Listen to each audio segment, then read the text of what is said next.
महायुतीला राज ठाकरे यांचं रेल्वेचं बळ मिळणार आहे। या रेल्वे इंजिनामुळे आता महायुतीत आणखीन एका भिडूची भर पडली आहे। मनसेच्या मतांवर डोळा ठेवून भाजपनं राज ठाकरे यांना गळाला लावलाय।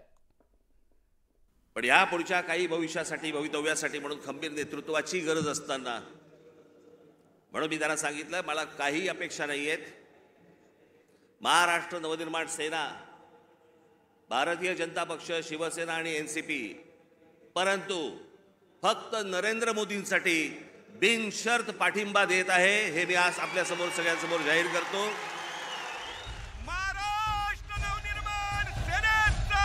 राज ठाकरेंनी लोकसभा निवडणुकीच्या पार्श्वभूमीवर आपली राजकीय भूमिका स्पष्ट केली। गुढीपाडव्याच्या मेळाव्यात राज ठाकरेंनी महायुतीला पाठिंबा जाहीर केलाय। खरं तर राज ठाकरे महायुतीत सहभागी होणार असल्याची गेल्या अनेक दिवसांपासून राजकीय वर्तुळात चर्चा होती। मंगळवारी त्यावर राज ठाकरेंनी शिक्कामोर्तब केलं। काँग्रेस राष्ट्रवादीत खूप नंतर, पण काँग्रेसवाल्यांशी माझा तसा संबंध कधी आला नाही। भेटी होत्या, म्हणजे पु ल देशपांडेंच्या भाषेत सांगायचं तर काँग्रेसवाल्यांबरोबर भेटी होत्या, पण गाठी पडल्या त्या भाजपवाल्यांबरोबर। राज ठाकरेंनी दिल्लीमध्ये अमित शहांची भेट घेतल्यापासूनच मनसेचं इंजिन महायुतीच्या ट्रॅकवर असल्याचं स्पष्ट झालं होतं। मनसे लोकसभा लढवणार का याविषयी चर्चा रंगली होती। तसंच शिंदेंच्या नेतृत्वातील शिवसेनेची सूत्र राज ठाकरेंच्या हाती जाणार असल्याच्या वावड्या उठल्या होत्या। त्यावर देखील राज ठाकरेंनी आपली भूमिका स्पष्ट केली आहे। मग मला सांगितलं, आमच्या निशाणीवरती लढा। हे रेल्वे इंजिन आहे ना, हे तुमच्या कष्टाने कमवलेलं चिन्ह आहे। माझ्याकडे आयतं आलेलं नाही, सहज आलंय चिन्ह म्हणून आता मी त्याच्यावरती लढवायचं अजिबात नाही। चिन्हावरती कॉम्प्रोमाइज होणार नाही।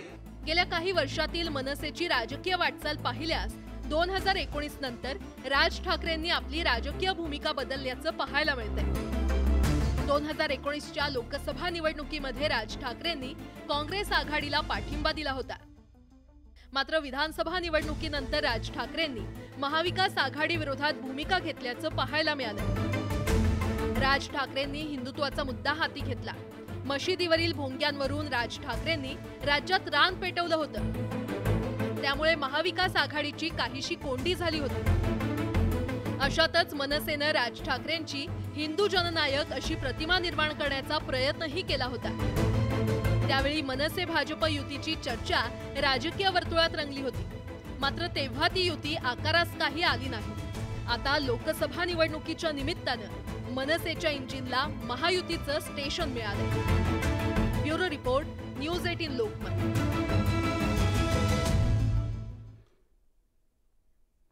तिकडे नरेंद्र मोदी तिसऱ्यांदा पंतप्रधान व्हावेत यासाठी मनसेचे अध्यक्ष राज ठाकरे यांनी बिनशर्त पाठिंबा जाहीर केला। राज्यसभा आणि विधान परिषद नको असं म्हणत त्यांनी महायुतीला पाठिंबा दिलाय। राज ठाकरे यांनी सगळ्यात आधी 2014च्या लोकसभा निवडणुकांच्या पूर्वी पंतप्रधान मोदी यांना पाठिंबा दिला होता। त्यावेळी राज ठाकरे यांनी गुजरात राज्याचा दौराही केला। गुजरातमधल्या मोदींनी केलेल्या विकास कामांचं कौतुक करत त्यांनी मोदींना पाठिंबाही दिला होता। पण 2019च्या लोकसभा निवडणुकीत राज ठाकरे यांनी भाजपला टोकाचा विरोध केला। 2019मध्ये मनसेनं लोकसभा निवडणूक लढवलीच नाही, पण राज ठाकरे यांनी लाव रे तो व्हिडिओ म्हणत भाजपच्या विरोधात ठिकठिकाणी जाहीर सभा मात्र घेतल्या। राज ठाकरे यांच्या लाव रे त्या व्हिडिओची महाराष्ट्रासह देशात मोठी चर्चा झाली। आता 2024च्या लोकसभा निवडणुकीच्या पार्श्वभूमीवर राज ठाकरे यांनी नरेंद्र मोदी यांच्याबद्दल सकारात्मक भूमिका जाहीर केली आणि बिनशर्त पाठिंबाही दिलाय।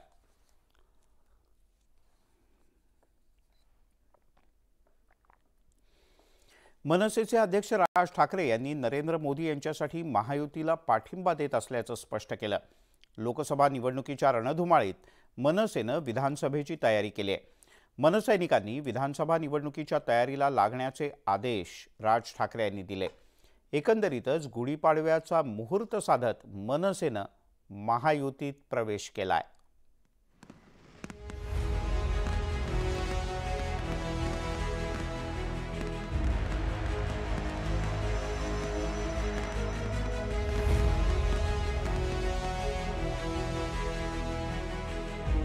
मनसे अध्यक्ष राज ठाकरेंनी त्यांचा पक्ष लोकसभा निवडणूक लढवणार नसल्याचं स्पष्ट केलंय। लोकसभेच्या निवडणुका जाहीर झाल्यापासून राज्यात अनेक घडामोडी घडल्या। राज ठाकरेंनी दिल्लीत अमित शहा यांची भेट घेतली होती। तेव्हापासून मनसे लोकसभेच्या किती जागा लढवणार अशी चर्चा सुरू झाली होती आणि त्यामुळेच मला काही सांगायचं या टीझरच्या माध्यमातून राज ठाकरेंनी गुढीपाडव्याला थेट बोलणार असल्याचे संकेत दिले होते। पण या पुढच्या काही भवितव्यासाठी म्हणून खंबीर नेतृत्वाची गरज असताना म्हणून मी त्यांना सांगितलं मला काही अपेक्षा नाहीयेत। महाराष्ट्र नवनिर्माण सेना, भारतीय जनता पक्ष, शिवसेना आणि एनसीपी, परंतु फक्त नरेंद्र मोदींसाठी बिनशर्त पाठिंबा देत आहे हे मी आज आपल्या समोर सगळ्यांसमोर जाहीर करतो। सर्व महाराष्ट्र सैनिकांना मला फक्त एकच सांगायचं आहे, विधानसभेच्या तयारीला लागा। राज ठाकरेंनी त्यांचा फोकस हा विधानसभा निवडणूक असल्याचं स्पष्ट केलं। विकसित भारताचं स्वप्न आणि भक्कम महाराष्ट्र याच उद्देशासाठी नरेंद्र मोदींना पाठिंबा दिल्याचं राज ठाकरेंनी सांगितलं। यावेळी त्यांनी विरोधकांचा देखील चांगलाच समाचार घेतला। तसंच शिवसेनेचं नेतृत्व करण्याबाबतच्या मुद्द्यावर राज ठाकरेंनी त्यांची भूमिका स्पष्ट केली। कोणत्याही गोष्टींवरती तुम्ही विश्वास ठेवू नका। मी कोणत्याही शिवसेनेचा प्रमुख अध्यक्ष काही होणार नाही। मी जे अपत्य जन्माला घातलेलं आहे महाराष्ट्र नवनिर्माण सेना याचाच मी फक्त अध्यक्ष राहणार। राज ठाकरेंनी पाठिंबा दिल्यानंतर उपमुख्यमंत्री देवेंद्र फडणवीस यांनी ट्विट करून आभार मानले। राज ठाकरेंच्या भूमिकेचं भाजपच्या नेत्यांनी स्वागत केलं। ज्या पद्धतीमध्ये महायुतीमध्ये आता मनसे देखील एकत्र येणार आहे त्याचं मी महायुतीचा समन्वयक म्हणून राजसाहेबांचं आणि महायुतीचं मनापासून स्वागत करतो। खऱ्या अर्थाने महायुतीला बाळासाहेबांच्या शिलेदारांचा आशीर्वाद तर मिळालाच होता, आता राज ठाकरेंच्या माध्यमातून बाळासाहेबांच्या खऱ्या वारसदाराचा देखील आशीर्वाद आणि साथ मिळेल आणि महायुती अजून भक्कम होईल याची मला खात्री आहे। राज ठाकरेंनी त्यांचा पक्ष विधानसभा निवडणूक लढवणार असल्याचं स्पष्ट केलंय। त्यामुळे आता आगामी विधानसभा निवडणुकीत महायुतीत आलेल्या चौथ्या पक्षाला किती जागा मिळणार अशी चर्चा आता सुरू झाली आहे। एकंदरीतच राज ठाकरे लोकसभेची परीक्षा देणार नसल्यानं विधानसभेच्या परीक्षेत त्यांना किती मार्क मिळतील याची उत्सुकता आतापासूनच निर्माण झाली आहे।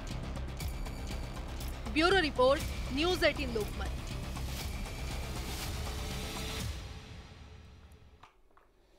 तिकडे भारतीय जनता पक्षाचा सातारा लोकसभेचा उमेदवार